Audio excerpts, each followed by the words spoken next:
বন্ধু দাঁড়া, কই গেছিলি?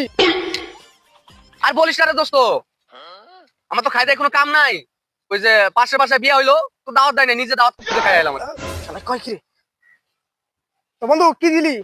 আমার তো নিয়ম আছে জানিস না, যে আমি কোথাও কিছু দেই না, বরং আমি নিয়ে আসি। কি নিয়ে আইছস? ওই তো তেমন কিছু না, 1000 টাকা নিয়ে এসেছি। সারা জীবন কি আমরা মাঝে বিয়ে খাই বেড়াবি? বয়সটা কি কম হয়েছে নাকি? আর বলিস না দোস্ত, বাপরে তো সারাদিন কইতি থাই কানের কাছে, কিন্তু বাপ তো শোনে না। বাপে খালি কয় এখন না এখন না এখন না। চল তোরা নিজে মুখে শুনে আজকে আবার কি কয়। আচ্ছা চল চল।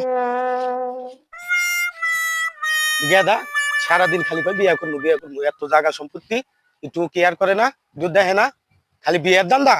ও আসুক আজকে। এই বাজান বাজান, কি হয়েছে? ভেড়া মতো চিল্লাইতেছস কে? বাজান মাত্র বিয়ে খাই এলাম। ভালো করছস বাবা, ভালো। আমার এক সন্ধ্যা আবার বাঁচছে। ভালো। বাবা আমি বিয়ে করতাম না। ঠিক আছে বাবা, না করলি বিয়ে করতি না, না করলি ভালো ভালো। বাজান বিয়ে করতাম না আমি। বিয়ে না করলি বিয়ে করা লাগবে না, থাক। আল্লাহর বাপ রে, এতবার বুঝায় কই যে বিয়ে করো বিয়ে করো বিয়ে করো, আল্লাহর বাপ রে বুঝারি।